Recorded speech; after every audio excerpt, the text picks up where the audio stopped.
तुम्हारो नाम कहा है? मैंने कभी ब्रज में तो देखो ना। किशोरी जी बोली, हम ब्रज में आके करेंगे भी कहा? हमारे बाबा ने इतना बड़ो भवन बना रखो, हम तो वहीं खेलें। वो तो आज हम खेलते खेलते आ गए और ब्रज में आवे में तो हमें डर लगे, यहाँ तो एक चोर रहे। हमारी मैया बाबा बतामे उस सबन की चोरी कर ले, हमारे हम डर के मारे आमे ही ना है। ठाकुर जी बोले, मैंने कहा चुरा लियो तुम्हारो।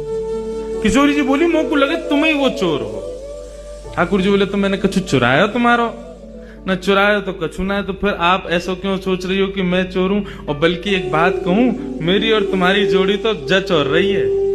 देखो तुम गोरी गोरी, मैं सांवरो सो, बढ़िया लगेंगे संग में रहेंगे। तो चलो खेलवे चलो हमारे संग। भोरी सी राधिका रानी को उनने अपनी बातन में फंसाए लियो और पहले ही मिलन में किशोरी जी को हाथ पकड़ करके अपने संग खिलावे ले गए ठाकुर।